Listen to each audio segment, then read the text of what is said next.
everyone. I'm Jeanne Gallagher with Discover Rising Tides, How the Outside Makes the Inside Better. And I'm here with Denise Stegall, our longevity specialist. Hey, Denise. Hello, hello. How are you? I'm well. How are you? I And am doing good, thank you. I'm glad that you're feeling a little bit better. Yes. Nothing better than a summer cold at the end of summer. Yeah. Yeah, especially through Labor Day weekend. Yeah, not the best time, not the best way to spend a holiday weekend. No, but it is what it is. And luckily, I know enough about myself and my body I took care of myself. I slept a lot. I took lots of holistic fun stuff. And when necessarily, I did take something from the doctor because I did not want to get more sick than I was. Mhm, mhm. So, we can do so much, we can do so much naturally and holistically, but sometimes we really do need to, the Western medicine does come in handy. Every once in a while, it's a good thing to have. And so now that we are at the end of summer and we're progressing into fall, I can't believe that that's the topic here. But you're going to be talking to us about fun fall festivities. I am, because I love the summer, but I love the fall too, because it's just such a pretty time, and we're not sweating to death anymore. Ugh. Outside my window, Speak it's for just so yourself. It's beautiful. going to be 105 today. I Ooh, know, okay, not happy. it was like 55 degrees here this morning. I would love that. Yeah, no, I'm sure. But here in the Midwest, in the upper Midwest, it's fall is it comes quickly and it ends quickly. So this is the time for us to really start thinking about fall, even if it's not quite fall by you yet. Mhm. And this is something that you cannot do virtually. You actually have to go out and enjoy these fun fall festivities.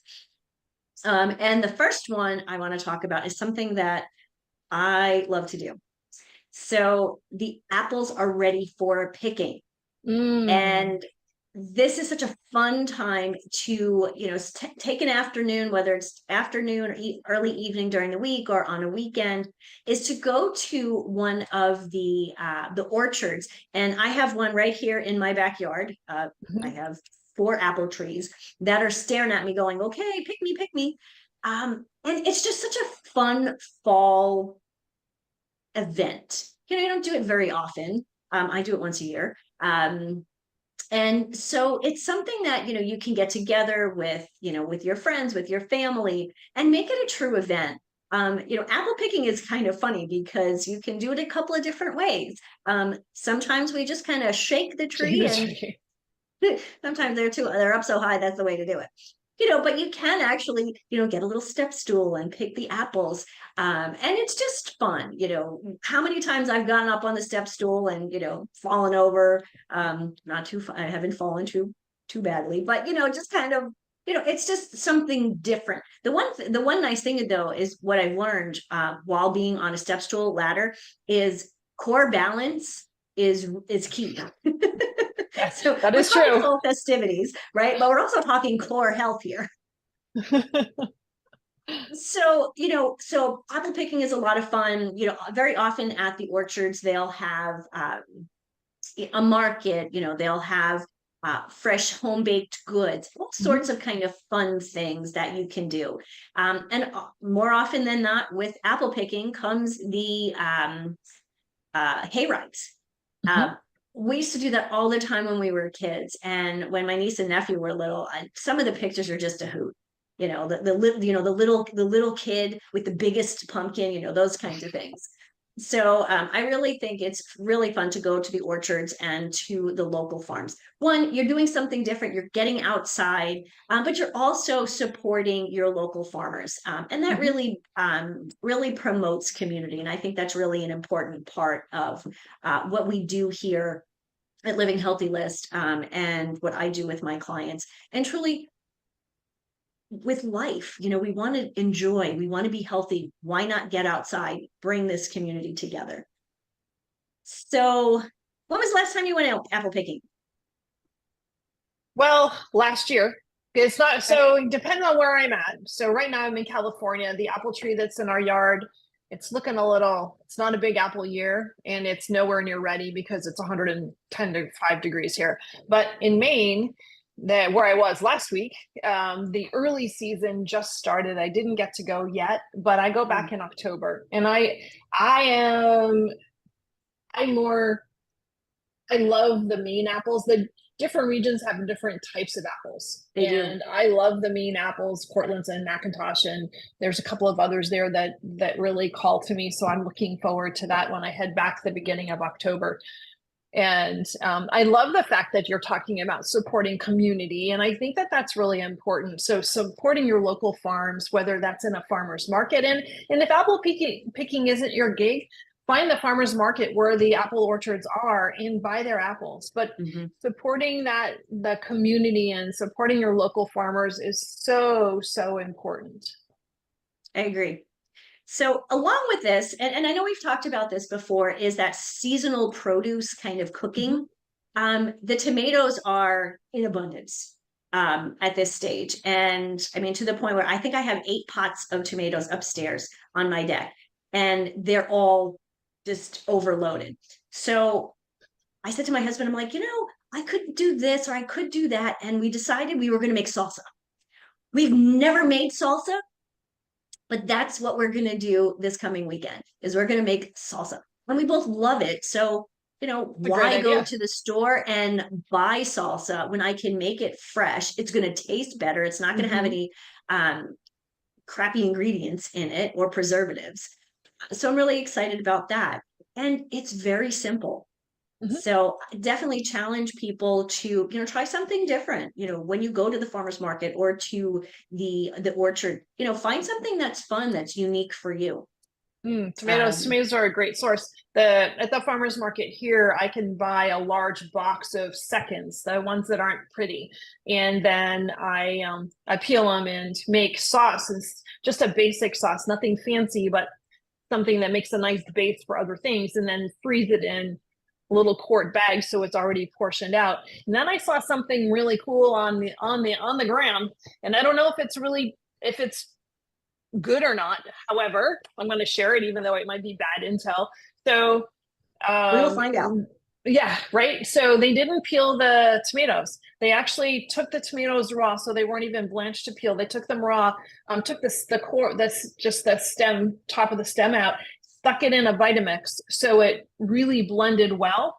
And then they took it into, those iced tea pouring containers you can buy that has a spout on the bottom. Yeah. So they put all the ground up tomatoes in the Vitamix versus the blender or the Cuisinart. It makes a difference because it's really macerated. And good word there. And then stuck it in the refrigerator. And so what happened is the tomato floated and the water sank. And then they used the bottom spigot to pour the water out. Ooh, so now they just have a really thick paste. So in Italy, they call that passata. It's really just, it's not a tomato sauce per se, and it's not a tomato paste. Right. So, but it is tomato flavor. Oh, I'm going to have to try that. I'm going to find that so on that it was IGN. So it's very consolidated, and obviously the water's out, but thought it'd be interesting to try. And then taking that and then freezing that. And then you have that to use for a later date. And I like to freeze it in bags and stick it on a sheet tray so that the bags are flat, and label them is important. I wonder what this treasure is. Yeah. Yes, I've done that before. Like, I remember what it is. So if anybody tries that, let us know. Right. And when I do try this, I'm going to try it. I'm going to try to video it, and we'll see what happens. Ooh, there we go. Ooh, that might be an interesting feat for Denise. Okay, so next thing I know you're really into. I know you like this. You're going to like this. This I'm talking about forest bathing to the nth degree, because we're going to do it in fall colors. Not just walking outside, but we're going to do it with that extra oomph of the fall. The crisp air, except by you. When you're in Maine, the crisp air, the fresh air, and the colors, the vibrant colors they're invigorating to the senses. But at the same time, while we're out there in doing our forest bathing, we're actually reducing our stress and lowering our blood pressure. Hello, we need to do that in this world, right? We're also boosting our immune system. You know, this what I find when we do go out and we really enjoy forest bathing. I keep using that word. There's like a real word for it, and I can't think of what it is. It's like Shinrin something or another. Shinrin yoku is the practice of immersing yourself in nature, basically, to improve mental, physical well-being. I can't believe I remember that word, but good for me. we're into big words today. Yes. And I think that's really, that to me, that is the most important piece, is really to be out there to energize yourself. Again, the colors are invigorating because they're so beautiful.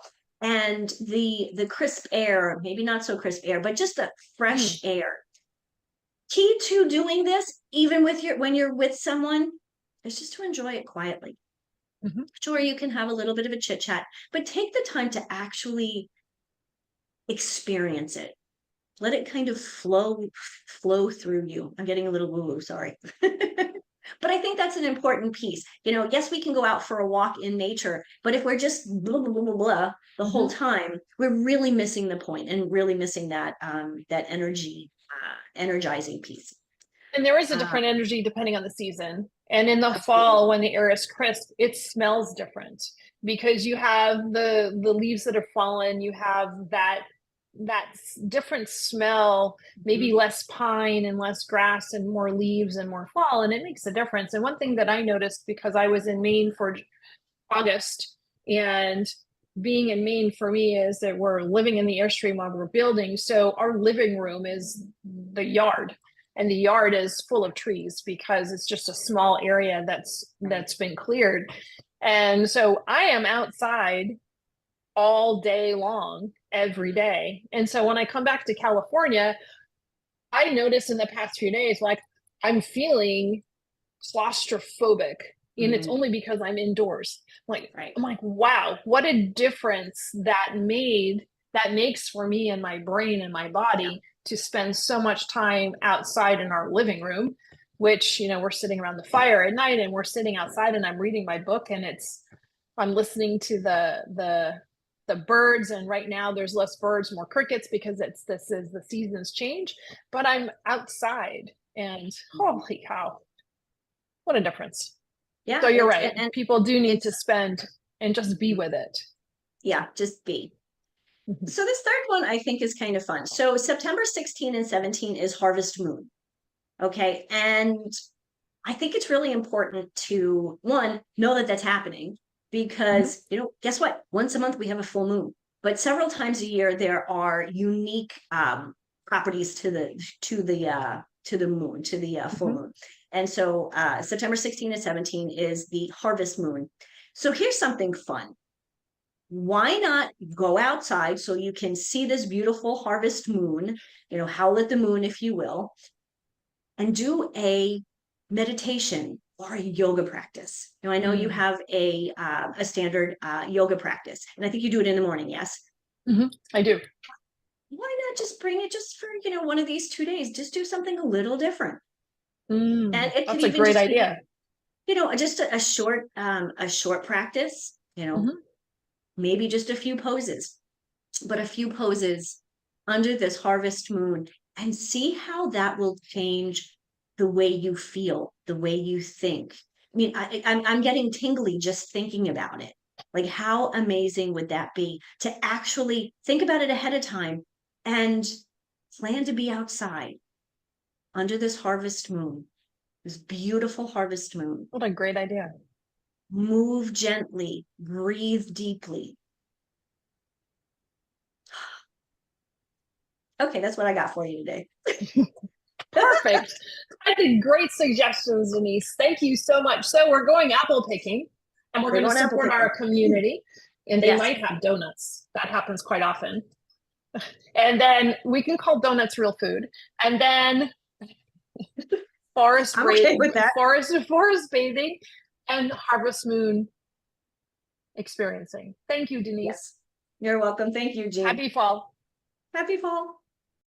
Hello, everyone. This is Jeanne Gallagher, Discover Rising Tides, and I want to just take a moment to talk about my friend, Denise Stegall. I am honored to call her as a friend, and I'm so grateful that she gives us her insight during our shows, each show, and talks about healthy living, eating real food. You hear Denise say, eat real food a lot. Well, she means it, and she knows what she's talking about. She is an amazing healthy living coach, curator at Living Healthy List. And if you ever have any questions about what is real food, why does it matter, how does that apply to me, how do I change, what do I need to do, how do I even create a healthy living shopping list, make sure that you call her. She is your healthy living coach, and you can find her at healthylivinglist.com.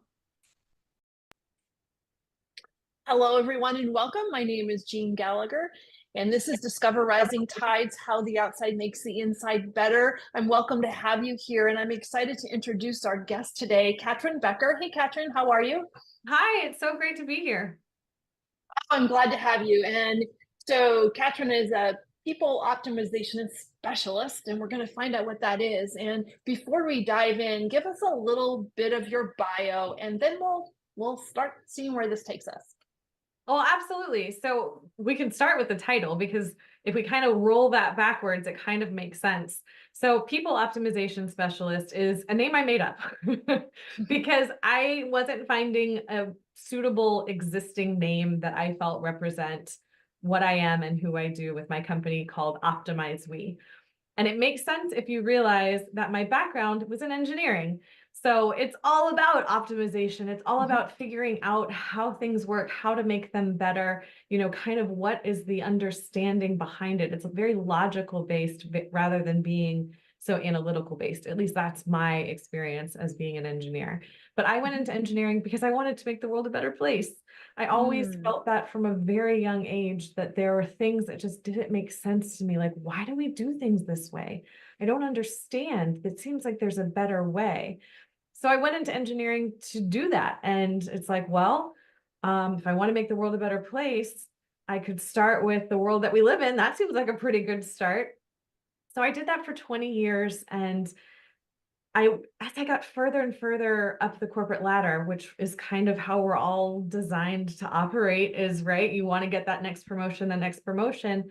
I was dealing less and less with the actual activities that drew me into engineering in the first place. I felt further and further away from what mattered to me. And that's what kind of led me on a journey of self-discovery in a lot of ways, of really looking back and thinking, like, I never even contemplated not going to college. Like, it was just what you do next. So I took some time to really kind of evaluate why we do the things that we do. And I started with myself and found there's actually a lot out there that can help us be better, to do what we say we're going to do, to not procrastinate, to get more in touch with ourselves, and to really get more in alignment with who we are. And I find that I can make the world a better place instead of going so far out and literally talking about the world, focusing more on our inner world. Oh, I really like that a lot. It seems to be a common theme of the people that I've been talking to, is that they've made a transition from a analytical professional career to really more people directed, and making and what you might want to say that it's a softer career versus a more linear black and white career. But what I've seen as the common piece is that it's like a puzzle that you're putting together, and you're just doing it in a different environment. But a lot of the skills that you had developed over that 20-year period are way more applicable to what you're doing now than you might have imagined. Would that be right? Oh, absolutely. And I love the analogy of the puzzle, because I'm sure there's people out there that don't do it this way, but I think the most common way for people to do puzzles is we find the edges first. And once we find those edges, then we start going inside. And so if I take that and overlay it with my experience in my life, that's kind of the analytical piece, was kind of finding, okay, where is this piece? You've got this structure to play on, and then you kind of have to dive into the unknown, that scary middle part where you really don't know. And it's just testing and trying until you kind of find where places fit and things kind of come together and you get one piece and then another piece, and then it really starts to understand what it is that you're doing. And I feel like that's a really good analogy for what my career has been to this point. Mm. And so what are your focuses, or how has that changed? How long have you been doing this? When did you make the transition? And then what are you focusing on? And has your focus of helping people and making this world a better place evolved and changed over time?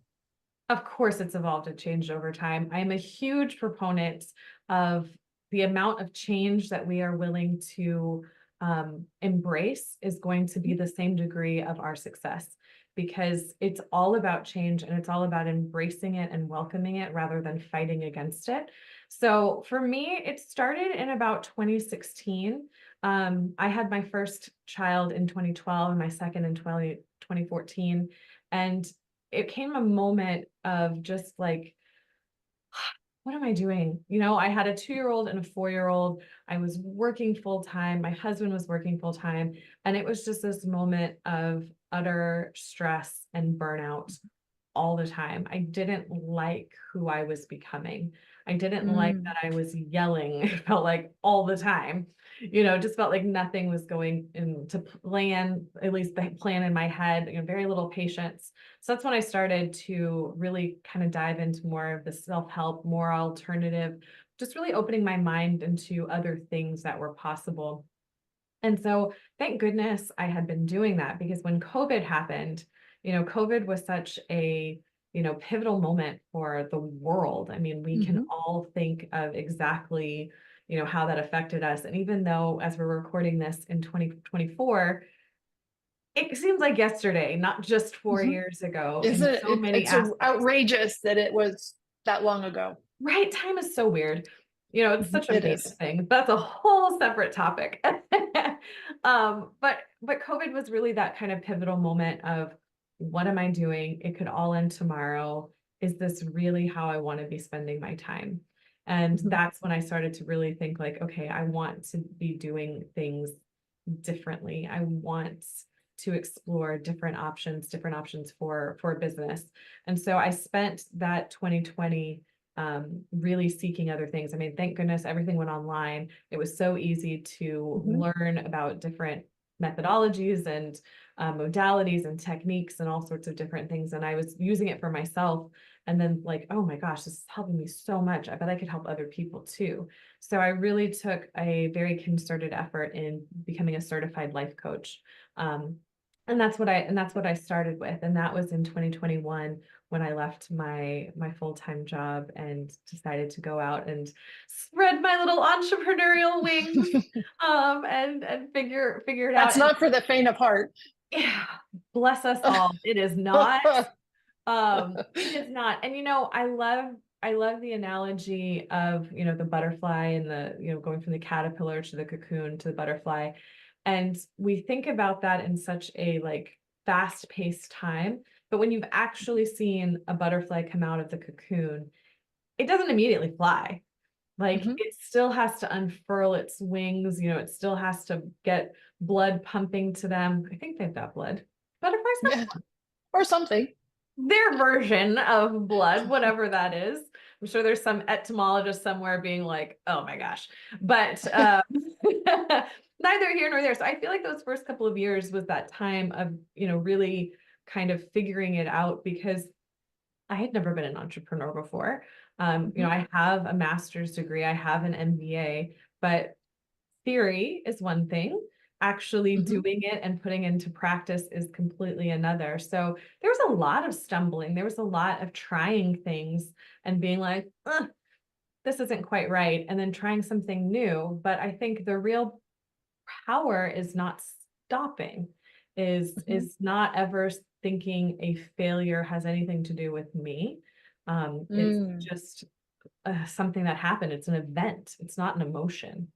And That's so that. I often, like how you said that, because when you are in business for yourself, you are your business. And mhm, it's very common to take that failure. This didn't go well. Well, it is my fault. yeah, yeah, Versus taking the positives thought of it. This didn't go well. What do I learn from this? And what changes should I make in order to make it go better. And that's a huge part of mindset in what I do and how I work with other people.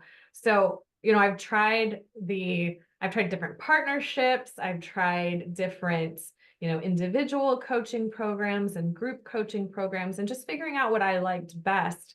And I'm really excited about the place that I'm in right now. And that is taking all of this knowledge that I've gathered for myself and working with partners and applying it to retreats.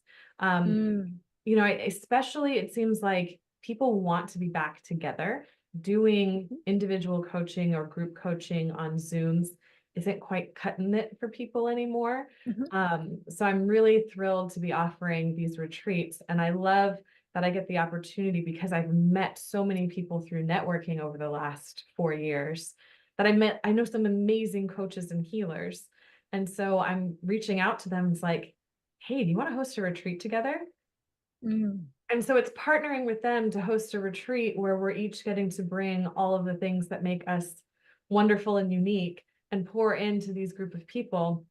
And then I get to go do it with someone else and learn from them. And it's been really, really fulfilling. And it's really seeming to answer a need that people are responding to very positively. That people, at least that I've been coming in contact with, haven't necessarily been wanting to make that healing transformation a little part of their weekly routine or even monthly routine, but to go and really dedicate, 2 days, a weekend where they can really go deep, take care of themselves, and truly have self-care and a transformational experience. I definitely we're going to talk a little bit more about the retreat and what that really looks like. But before we do that, I want to really dive into, I've noticed that, and I'm sure you've noticed this more than me, I would assume, that COVID created everybody's a life coach. Yeah. Right? So and the cream floats to the top. What have you noticed, right? What have you noticed about that? Or what tools have you learned through that process that has allowed you to evolve your practice, but also continually have a practice and really proven that you are in the right space for you to help others? Well, that's why I changed the name to people optimization specialist from life coach, because it was starting to be overused. And there were many people out there teaching life coaching programs, but no one had the experience to do it. So it was just, okay, you've got this certification. Now, you're released into the wild, as it were. And, until you can do it, you don't necessarily have the experience to know how to pivot and change. And I think that's where my background in business really helped, from being in a consulting space and an engineering space for as long as I was, really understanding people and that pivot, I think, really makes a difference as well, because I had that well to draw from rather than blank slate where you're just starting out. And there's nothing wrong with that. We all have to start somewhere. Nothing wrong at all. And I think that I noticed the conversations have been different over the last year or so, but prior to that, fresh out of COVID, it seemed as though, I've lost my job and I can't find a new job, so now I'm going to be a life coach. There's nothing wrong with that process. But it seemed like the system was just flooded with people, and how difficult it is to find your space. If you are operating or starting a new endeavor, who cares what it is, life coaching or whatever it is, the ability to launch yourself into a new space with self-confidence and being brand new, but also the stick-to-itiveness and the ability to reach the right people is challenging. It's very challenging because someone just hears life coach and they think of, you know, the 5 people that maybe fit your example, where Mhm. they kind of just kind of fell into it because they had to. And it's like, I don't even want to talk to Catryn because I know what life coaching is and I don't want that. Right. So it was a big part of branding and making Mhm. sure that people understood what I do and how I do it. So I worked really intentionally on my brand and being known as uplifting, inspirational, and honest. And really Mm. having those kind of core things throughout anything that I was posting, what I was doing, to really show up as myself. But I had to do the work in order to be able to show up as myself, because it's not always easy. We have to be honest about that, because so much of that toxic positivity that people were talking about, you know, and sometimes I'll come across clients where they're like, oh, I had this negative thought and I know I'm not supposed to have that. And I'm like, whoa, whoa, whoa, whoa, stop right there. Who said you're not supposed to have a thought? Like, it's not about supposed to or not supposed to. You can think, is this thought helping me or is it not helping me? You know, that Mm. can be the judgment. It's not even about being good or bad, because something could be true and not be Mhm. helpful. Like a true Mhm. thought could be, there's a million other life coaches out there. That is true. Is that going to help me moving forward and doing what I want to do? Absolutely not. So, you know, just reframing those kind of thoughts is been really important, I think, as part of going through this process. So the branding piece of it, and then the really intentional networking. And my sort of philosophy has always been to give. You receive through giving. You know, it feels good to give. And so I came from that perspective. And what started happening is people started giving back. It wasn't ever my intention. It was just, how can I help these other people that I'm working with? And through helping them, and not in necessarily even in a coaching container, just in meeting people and being like, oh my gosh, do you know so and so? Let me introduce you. That started to come back, with people coming back and saying, hey, I've got someone I'd like to introduce you to too. Mhm. And so I built a really solid network, foundationally around me, to help have that sort of, you know, consistent flow in it of opportunity. Showing up as your true self really, really proves that too. Yes. Because people can feel it. People can Oh, it's feel obvious. when we're Yeah. not true. I mean, it's such an interesting thing. And we talk all the time about how everything is energy and we're energy. Um, and even if people don't quite understand it or believe it or are skeptical of it, we've all had that experience where we've talked to another person and just been like, ugh, Mm.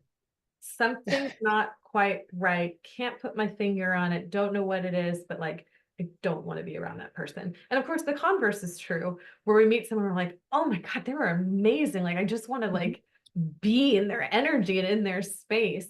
So for me, that's when our mental, our emotional, our physical, and our spiritual is as close to alignment, is when those things really start to sing in harmony. Mm, I love that.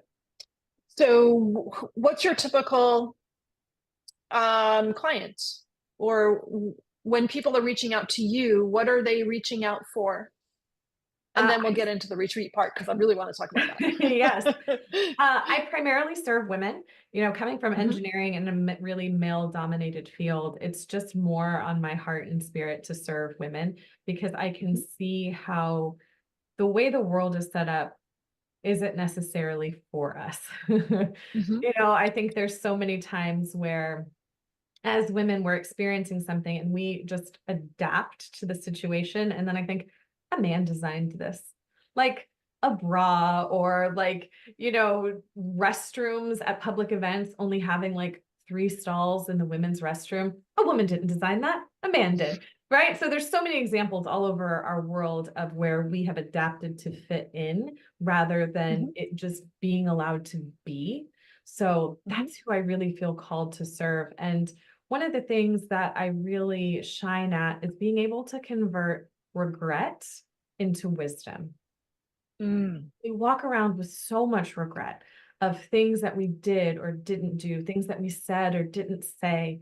And my personal belief is that those regrets are are formed in times when Mm. we're not in alignment with ourselves, when we're Mm. listening to someone else's voice in our head. telling us we should. We're so sick of shoulding ourselves. We should all over ourselves. So there's that moment where something happens and you can convert it from regret back into wisdom, which is where it would have gone if you had been in yourself. Because it's not about avoiding hard things. We can't avoid the hard things. We have to go through them because that's how we grow and evolve and expand. It's through those moments, but it's making sure that we're not letting those hard things weigh us down and hold us back. And it's even the concept of, there's a word I made up, called, you see, I kind of do that, right? If I'm like, this doesn't fit for me, I'm going to let's just make it up. Yeah. Yeah. Like what Exactly. can I create that will fit for me? And that's a word, pregret. So it's when you had regrets in the past for something. So you now have this fear of recreating that regret. So it keeps us stuck from taking that next step in order to avoid the regret. And then you're avoiding the wisdom too. I love that, because that regret can shape us. Absolutely. And it can shape and it can lead our actions afterwards. So that reframing really can alleviate heading down a path that's not going to serve. Absolutely. Because otherwise we get stuck in these kind of loops where we'll see these same situations come up for us again. And it's like, how can we, spin ourselves out of that that pattern, that loop, that cycle that we're caught in. I can see how this is applicable, because as I'm getting to, well, I keep saying I'm getting to launch. I should just launch the damn thing. Launch a new program directed for women in finances. There's probably some pieces that are preventing that move forward in a couple of different areas, because what if this fails? What if this doesn't look good? Am I doing this the right way? Yeah. So through all of these second guesses, it's creating non-action. Right. Yeah, I learned something today. Thank you very much. Sure. That hit me right in the face. But that's the importance of having these kind of spaces and these kind of conversations, because it's giving us that opportunity to see something from a different angle. And that's super powerful in so many ways. So so your focus is women, and professional women, women from a specific background or area, or women that are looking for guidance within a certain background or area? Well, that's why I talk about regret, because I've had that where I've been with other business coaches and it's like, well, what are the, commonalities between all of my clients? And I've tried to make it as, the kind of typical demographics, like, okay, are they within this age? Are they professional? Are they stay at home? Are they moms? Are they not moms? And there was no pattern to it if I looked solely through the lens of demographics. And I'm like, I don't know how I have these different people, because we're talking about completely different things that are so unique and special and specific to that person. And so that's when we kind of zoomed out a little bit, and it was like, oh, they are all drowning in past regrets.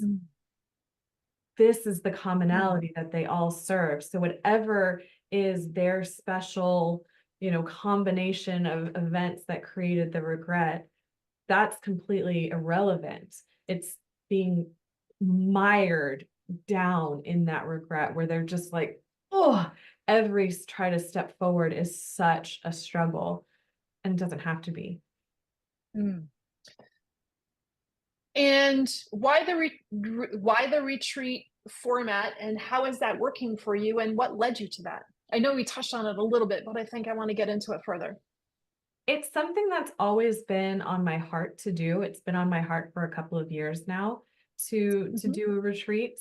I don't know about you, but for me, the shower is always like where I get great ideas, to the point where I kept like a dry erase board in the shower, like in like the dry section of it. In the dry section? What a great idea. So I could jot down notes, because before I was trying to like use the steamy section to like write down notes. And then I'd like dry off and try to get out and see it before the steam. Or re-steam it so you can read it. Yeah, exactly. that is not the most efficient way to do it. But putting in a dry erase board is really, really helpful. And I actually have moved now that you can buy like paper that can be used underwater. And like it's like an oil-based pen or something. So that you can, so that's what I use now. But It's a great idea. thank you. So it was a shower idea. And so it was one of those things, it's been on my vision board, it's been on my heart. And I was like, well, what is preventing me from doing this? And it was this idea that it had to be a certain way.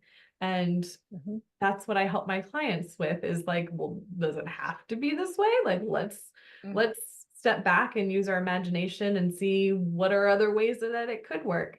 And that's when I really came up to the idea of making these sort of temporary partnerships, right? They're a partnership for a specific event, not a forever partnership. It's not like when I'm working with Pascal that we're going to do every single retreat together. We'll do other ones for sure, but it's not every single one. Or when I'm working with Brenda or when I'm working with Marisol. So it's all of these incredible people that I've met that have amazing gifts to offer that are complementary to what I offer. And putting together a retreat, it's not an easy undertaking. Like there's a lot of logistics not at all. come with it. And it's a lot mentally to be like, can I actually do this? Can I offer this to these people? And do I have to offer everything? So it was really just about leveraging partnerships, which was, something I had already been building and developing a really good, acumen with the networking. And so now I'm just taking it and being like, hey, would you want to do this? And, this is what you'll bring. This is what I'll bring. And this is what we can bring to the people. And, hey, we can make a little bit of profit each on it. And, we all win. That's fantastic. And so are they in person or virtual? They're in person. They're in person. I love think that. I'm tired of everything virtual. Same. I mean, here we are virtual and I love it. So darn grateful for it. But I just don't want I'm really good with virtual. I just don't want everything to be virtual. Right. Yeah. And it's funny because, as everybody has processed this and in post-COVID and how much more efficient it is when I meet with clients one-on-one, sitting here and we share screens, it's really convenient. But then every once in a while, when I get an in-person meeting, I feel like I'm going to just talk to them so much because I want to be face-to-face with somebody. Yeah. Exactly. Oh, sorry. Glad to be here. Well, and I also love it because for me and the way my mind works is I am, even though an engineering background and so much kind of structure and strategy, my mind does not work linearly. Like I am A, G, B, Z, S, A, like I'm all over the place. I don't follow the alphabet. And so it really leans into that ability to kind of be all over the place in a really positive and productive way with, okay, I want to create this. And I loved creating this, but now I don't want to create this anymore. Awesome. I'll just go do it differently with someone else and be inspired by what they're inspired from. And it just becomes this incredible synergy that gets to go back and forth and create something beautiful. And then I get to go do it again. And it's different and exciting, and it keeps that energy. I mean, we're our own energy generators, right? So it really helps me to be able to keep that going and to not feel stale. It's fresh is the perfect adjective for it. Yeah, one thing that I've noticed when I've done financial education classes online to a group versus in person. So online to a group, it's great. It's convenient for everybody. Some cameras are on, some cameras are off. There's not a ton of interaction. Yeah. And the presentation is quite often the same. But in person, the slide deck can be the same, but the conversation is different every single time because the energy is different, and one person's energy in the room will affect somebody else's more so in person. And it's so easy to be distracted when you're on Zoom or whatever virtual platform you're using, because there's stuff going on in the background, there's some screens that are open behind it, it's easy to get distracted. But when you're in person, you are present. You're the most fully present. Yes. That you will be. And it is incredible because it's not just how I'm going to affect them, it's how they affect me, it's how they affect each other. It's an incredible exchange of energy that happens without a retreat, within a retreat that just can't be recreated in a Zoom setting in the same way. Yeah, the conversation can be totally different, but more needed in person. Yes. Whether you could take the same people and the same example of exactly what happened, and the conversation will turn in a totally different way that you wouldn't have imagined that it was needed if you were in person. 100%. And the other thing that I love about doing the retreats, well, there's so many things I love about a retreat. I mean, as I said that, like 5 different things popped into my head, but the Zoom is only 2-dimensional. That's all it can ever be. When I do a retreat in person, I am bringing in sight. I am bringing in smell. I am bringing in touch. I am bringing in hearing, and I am bringing in taste. I am really touching on all of the 5 senses, and I'm making sure it touches on all 4 aspects of us: our physical form, our mental form, our spiritual form, and our emotional form. So I'm really making sure that it's hitting all of these different points, because everyone needs a different combination of that at a different level. So it kind of gives this like lovely, like 360, 3D, almost 4D feeling that can't be replicated here. And the second point that I want to make, and this is the part that's hardest for me, is when I look at the schedule, my inclination is to fill every single moment of every moment. Like, let's maximize our time together. I want to get it all in, but that's not what's going to be best for them. And so it's very intentional to leave in free space, because if we think about the average person in an average day, we never leave free space for ourselves.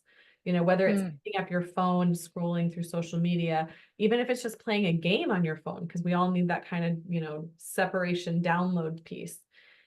You don't necessarily have that at the retreat. I bring, I have a book that I've published, and so that's part of the gift bag for people. So there's at least something there that they can read, something that's a little bit different, but it's a different sort of downtime than being on your phone, which isn't always the best for us, as we know. Not at all, because then we just check out and then we're not anywhere. Yeah, we're not. So what's the format? You said it's a couple of days. It's a couple of days. The format, there's like an overall arching format to it, but then the components are going to change because of what the other person is offering. And so when I'm meeting with these other people and we're kind of starting to hash out and plan it, my first question to them is, who are you called to serve? Like, who is present on your heart to serve right now? Like, and how do you want to serve them? So we start from that point, and then we kind of build out backwards of to how we what are some of the offerings. But we start very clearly with who is that person that needs this right now. Because the other thing with these retreats is, first of all, you can't have, like, there's not great spaces and to have, 20, 30, 50 people. Like, it needs to be intimate for space, just logistically wise, makes it a lot easier. And then also for how much we can pour into the other people. We can't have that very intimate one-on-one time with 20 people, 30 people. Yeah. So keeping it to 10 people. And so we're very clear of, who is this woman? What is it that she's needing right now? How would we serve her to get her to her final goal? And then we build out what's the actual piece and component of the program. But we want to make sure that there's some physicality to it. So whether there's hiking, because going out in nature is so important and it's something that most of us don't do often enough. So having a retreat in a beautiful space is one of the tenets of the retreat. It needs to be able to put us outdoors, in nature, kind of away from the hustle bustle, whether it's doing yoga outside or swimming if we're at a beach, someplace to hike, but there needs to be a nature component to it. And the food is really important because we're nourishing our minds and our spirits. I want to make sure we're nourishing our bodies. So we talk about what are the foods we're eating. I mean, because as women, let's be honest, most of us have really messed up relationships with diets and food and our bodies, and it's all intertwined and enmeshed, and it's kind of a mess. So, I try to peel back some of those layers and bring in professional chefs that can cook amazing food that's not fried, that's not covered in butter, like that's not doused in sugar, that we can really make some amazing food really, really well and really, really cleanly, so that we're kind of cleaning our body that way, as well, from some of the junk. Not, I mean, there's places and times for that. And it's not that we all have to be vegan or have to eat in any particular way, but it's just opening them up to some other ways to do it. So those are kind of like the main like pillars is beautiful place in nature and beautiful food. And then the other components are quite interchangeable. And I love how that, because that really, like you said, touches on all the senses as well. And in incorporating the outdoors into a learning environment like this is so incredibly important. It's funny because I know that when I go to education work conventions, that I only do it once a year, and I come out at the end of, I was actually talking to another advisor about this a couple of weeks ago, and he said, I am going to disengage sometimes more than I have before because, and I'm like, oh my God, me too. Because I've come out of this over the last few years totally drained. Yeah. Or I find myself at the beach, because it actually happens to be in Southern Florida. So I find myself sitting at the beach by myself, just sitting outdoors because I can't absorb any more information. Yep. I'm at overload and I'm overstimulated. And it comes to a point where the things that I'm learning I'm not learning them. I'm just sitting there. Right. Because I haven't had time to integrate what's been told to me. And if you're hiking and you're doing these other activities as a group too, doesn't it create conversation around the topic that was discussed? Oh, absolutely. It creates these little, and that there's more learning that happens there than the presentation of the topic, I would assume.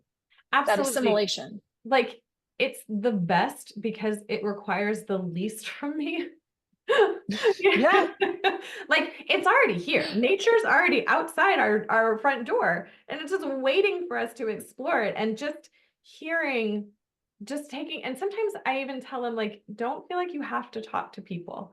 Like, sometimes they'll be like, let's just make the next 30 minutes just in our own head, which can be really scary for some people. Oh, yeah. I mean, there's Have you been in my head? How do you know this? But it can be really, really intimidating. So just like there's the introverts that are scared to maybe, like, how am I going to talk to someone? I don't do small talk. The extroverts need that time where it's like, it's okay to not talk. It's okay to listen to what's going on in your head. It's okay to just be noticing the birds in the trees, the wind through the leaves, the rustle of the, ground cover. Like, that's okay to just be in that space. And it lets so much sink in so easily with so much grace. I love that. It's a tool, fantastic. And it's really, really helpful. I love the fact that you're integrating this. I think it's so important. And that you're not, like you said, squishing everything every single moment of the day, because those other moments are so needed. And where do you usually have retreats? It depends.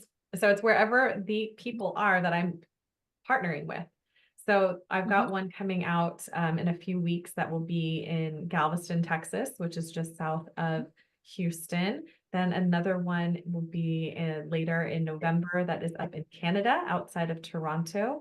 And then there will be one in 2025 in February in Florida. So those are the three that are scheduled for right now. And as I continue to network and partner with other people, and my ideal scenario would to do one a month and do it someplace different and get to connect with different people.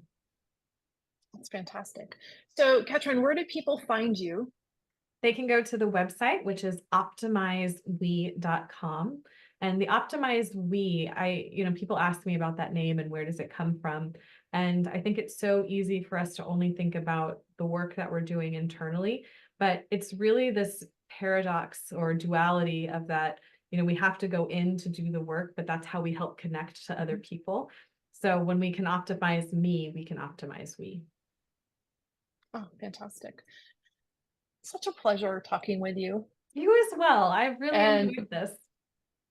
And I encourage people to check out your website. And if some of this has just sparked a little, take a moment and reach out to Catryn, and I'm sure you'll find the resources that you need.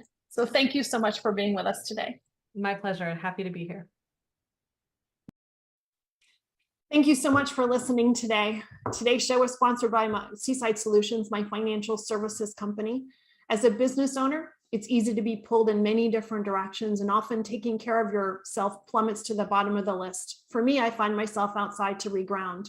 My time outdoors helps me manage my day more effectively and be more present for my clients. Through this, Discover Rising Tides was born. At Seaside Solutions, we truly believe that education is the foundation of financial wellness. Our primary focus is to provide guidance that is designed to help you achieve your long-term financial goals and visions. Working with a plan allows space for doing more things that you love, like being outside to make the inside better. If I can help you create or realign your plan, or if you would like to be added to my weekly newsletter, please let me know. This week's topic was 5 ways to set more achievable goals. Your referral means the big, beautiful world to me, and if I can help, please let me know. And thank you so much for listening, and see you next time.